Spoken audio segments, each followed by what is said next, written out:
Welcome to Dream Tale Sleep Stories. Tonight's reading is The Love Story of Salt and Pepper. Settle into your bed or sofa and let your shoulders, jaw, and eyelids grow heavy.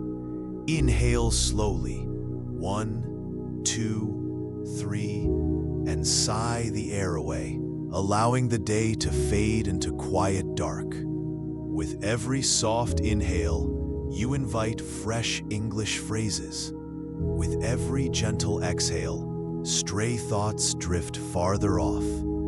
Behind my voice flows a gentle 528 Hz melody, renowned for guiding the mind toward deep relaxation. Keep your eyes closed or follow the captions, whichever feels right. Simply receive the rhythm and resonance of the language. Deep in rest, tonight's phrases will take root like seeds, ready to bloom into stronger English skills with the morning light. When you feel settled, hold that unhurried breath and allow yourself to drift into the tale. The love story of Salt and Pepper begins now. And when the story's final line has faded, the music will linger a little longer, carrying you gently deeper into sleep. The love story of Salt and Pepper. In the heart of Paris, there stood an elegant restaurant called Le Jardin des Saveurs, which meant the Garden of Flavors in English. This restaurant was famous for its exquisite French cuisine and its romantic atmosphere, where couples came to celebrate special occasions and business people closed important deals over wine and cheese. On table number 7, near the window overlooking a beautiful garden, sat 2 crystal containers who had been partners for as long as they could remember. Sebastian was a tall, slender salt shaker made of the finest crystal, with a silver cap that gleamed under the soft candlelight. Penelope was a slightly shorter peppermill, carved from dark wood, with intricate patterns that told stories of distant spice markets. Every evening, as the restaurant opened its doors, Sebastian and Penelope would prepare themselves for another night of service. They had been working together for 3 years, but recently something had changed between them. It started with small gestures. Sebastian would lean slightly toward Penelope when she felt tired, and Penelope would share stories about the exotic places where her peppercorns came from. "Do you ever wonder what it would be like to travel together?" Penelope asked, one quiet Tuesday evening, before the dinner rush began. Not just sitting here on table 7, but really exploring the world? Sebastian's crystal body caught the light as he turned toward her. "I've been thinking the same thing lately. We could visit the salt mines where I came from, and then journey to the pepper plantations of India, where your ancestors grew." Their conversation was interrupted by the arrival of the first customers, a young couple celebrating their anniversary. The waiter, Pierre, a cheerful man with a perfectly waxed mustache, placed them carefully in the center of the table. "Ah, young love," Sebastian whispered to Penelope as they watched the couple hold hands across the table. "It reminds me of something, though I can't quite place what." Penelope felt her wooden heart skip a beat. Could it be that Sebastian was feeling the same emotions she had been experiencing? Before she could respond, the woman reached for Sebastian to season her soup. "I'll see you in a moment," Sebastian called out as he was lifted away, but his words carried more meaning than usual. When he returned to his spot, Penelope had been moved slightly to accommodate a breadbasket. The distance between them, though only a few inches, felt like miles. "I missed you," Sebastian admitted quietly, surprising himself with his honesty. "It was only for a minute," Penelope replied, though her voice betrayed her happiness at his words. "Even a minute feels too long," Sebastian said, and in that moment, they both realized that what they felt for each other was more than friendship. As the weeks passed, their love grew stronger. They would spend the quiet afternoon hours, when the restaurant was closed, sharing dreams and making plans. Sebastian told Penelope about his family history, how his salt came from ancient seas that had dried up millions of years ago, leaving behind pure white crystals.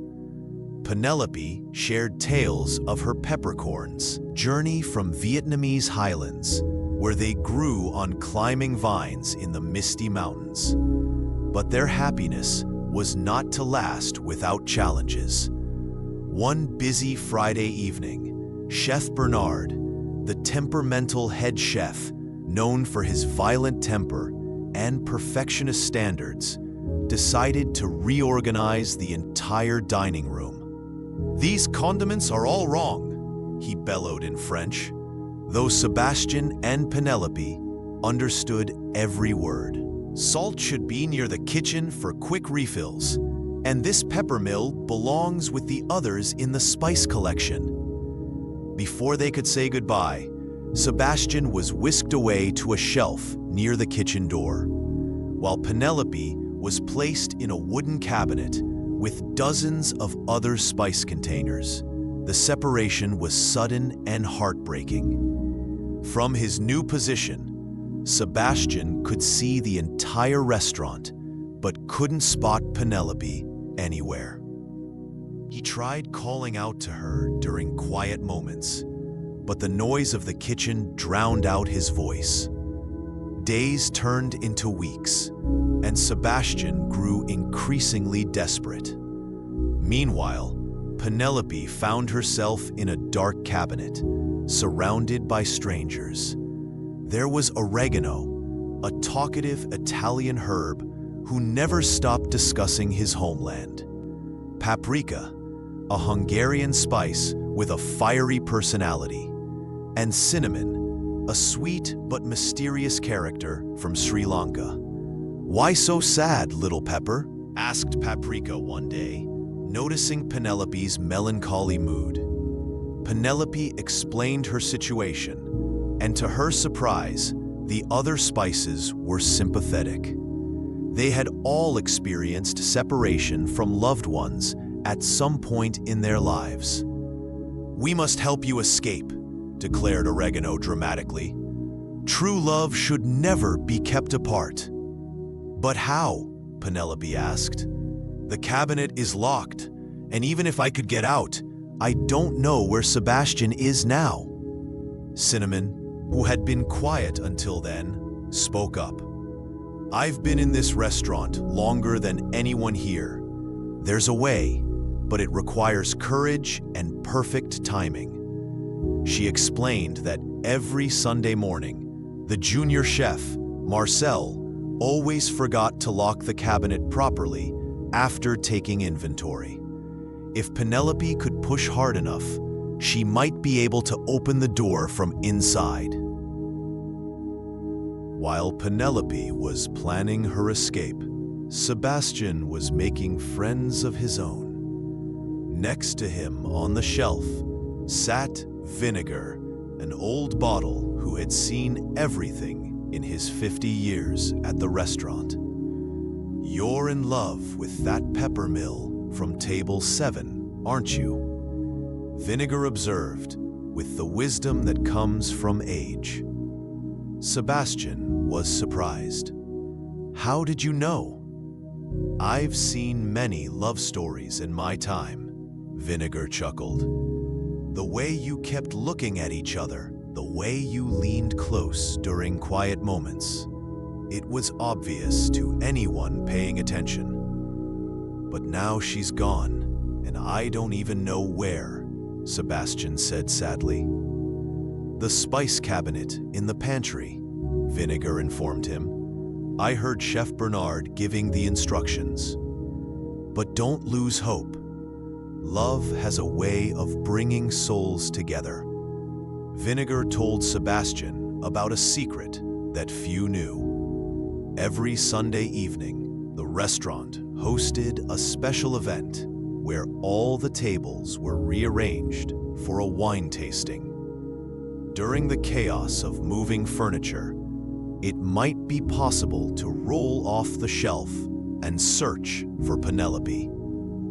Sunday arrived with both anticipation and anxiety. Penelope waited until she heard Marcel's footsteps fade away, then pushed against the cabinet door with all her might.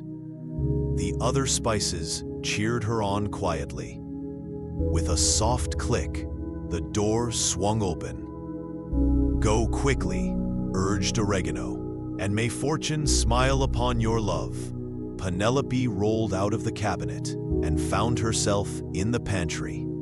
She could hear the sounds of the restaurant beyond and knew she had to be careful. Moving along the walls, hiding behind boxes and bags of flour, she made her way toward the dining room. At the same moment, Sebastian saw his opportunity. The wine tasting was beginning, and waiters were moving tables around. In the confusion, he rolled off the shelf, landing softly on a tablecloth that cushioned his fall. Good luck, young salt, Vinegar called after him. Sebastian rolled under tables and around chair legs, searching desperately for any sign of Penelope. He asked every condiment he met if they had seen her, but no one had. Meanwhile, Penelope had reached the main dining room and was hiding behind a potted plant. She could see the shelf where Sebastian should have been, but it was empty. Her heart sank. Had he been moved again? Just then, she heard a familiar voice calling her name. It was Sebastian. But where was he? She looked around frantically and finally spotted him near the dessert cart, trying to avoid being stepped on by a rushing waiter. "Sebastian!" she called out, but her voice was drowned out by the noise of clinking glasses and conversation. They could see each other, but couldn't find a way to reunite. Between them lay an obstacle course of feet. Rolling carts and busy staff members, Penelope decided to take a risk. She rolled out from behind the plant just as a waiter passed by with an empty tray. The waiter, not noticing the pepper mill at his feet, accidentally kicked Penelope, sending her rolling across the floor directly toward the kitchen. Sebastian watched in horror as she disappeared through the swinging doors. Without thinking twice, Sebastian rolled after her, dodging feet and wheels with determination born of love. He burst through the kitchen doors to find chaos. Chefs were preparing dozens of dishes, flames leaped from stovetops, and steam filled the air. "Penelope," he called out desperately. "I'm here," came a faint reply from somewhere near the preparation counter. Sebastian followed the voice and found Penelope trapped behind a large mixing bowl. Together, they pushed the bowl aside and finally embraced, or as much as a salt shaker and pepper mill could embrace. "I thought I'd lost you forever," Sebastian said, his crystal surface reflecting the kitchen lights. "I would have searched the entire restaurant for you," Penelope replied, her wooden surface warm with emotion. Their reunion was interrupted by a loud voice. "What are these doing here?" It was Chef Bernard, looking down at them with surprise. But before he could separate them again, Pierre, the waiter with the waxed mustache, intervened. "Chef, these are the salt and pepper from table 7. The regular customers have been complaining that the new ones don't taste the same. Perhaps we should return them?" Chef Bernard grumbled, but agreed. "Fine, but they better perform perfectly, or I'll throw them in the recycling." Pierre carefully picked up Sebastian and Penelope and carried them back to table 7. As he placed them side by side in their familiar spot, he whispered, "I knew you two belonged together. I've been watching you for months." Sebastian and Penelope were amazed. They hadn't realized that anyone had noticed their love story. From that day forward, they were never separated again. Pierre made sure of it, always placing them together whenever the tables were rearranged. The other waiters began to notice too, and soon it became a restaurant tradition that Sebastian and Penelope always remained partners. Word of their love story spread through the restaurant. Other condiments would visit table 7 just to see the famous couple. Vinegar would occasionally be brought out for salads and would wink at Sebastian. The spices from the cabinet would wave through the pantry door whenever Penelope was carried past. One evening, a year after their reunion, something magical happened. The young couple who had been dining at table 7 on that first night, when Sebastian and Penelope realized their love, returned to the restaurant. They were now married and celebrating their first wedding anniversary. "Do you remember this table?" the woman asked her husband. "This is where you proposed to me." "How could I forget?" he replied, reaching for her hand. As they held hands across the table, the woman reached for Sebastian and Penelope. "You know, it's silly, but I always felt like these salt and pepper shakers brought us luck. They were here when you proposed, and there's something special about them." If only she knew how right she was. Sebastian and Penelope exchanged knowing glances, understanding that love, whether between humans or condiments, was the most powerful force in the universe.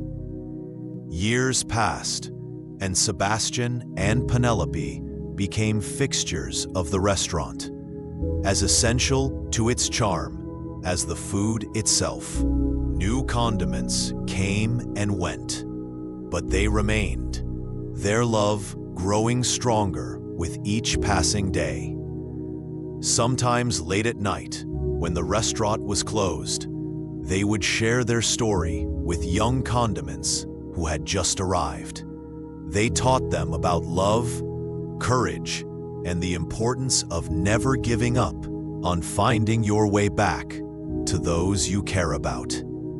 "Love isn't always easy," Penelope would say. "Sometimes you get separated, sometimes you face obstacles that seem impossible to overcome. But if it's real love," Sebastian would add, "you'll find a way back to each other." Love has a way of creating its own magic. And in that elegant Parisian restaurant, where the lights twinkled like stars and the air was filled with the aroma of fine cuisine.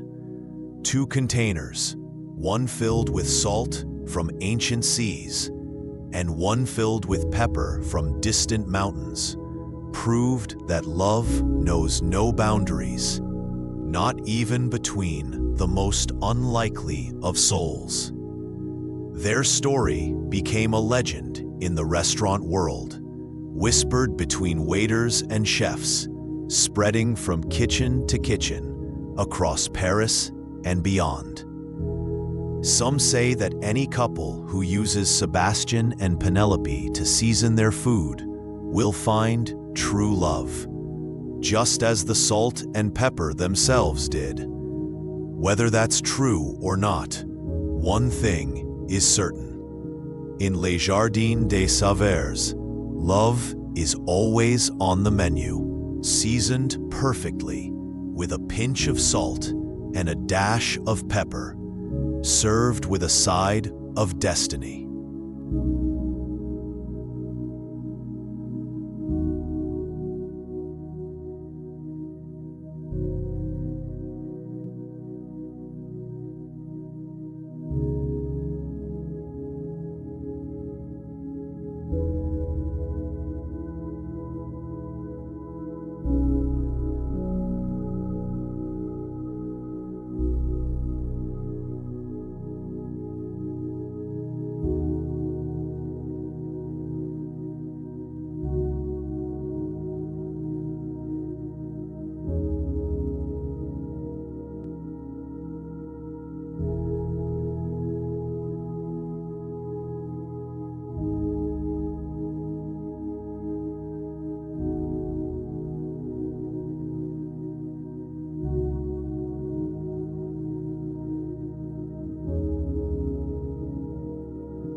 you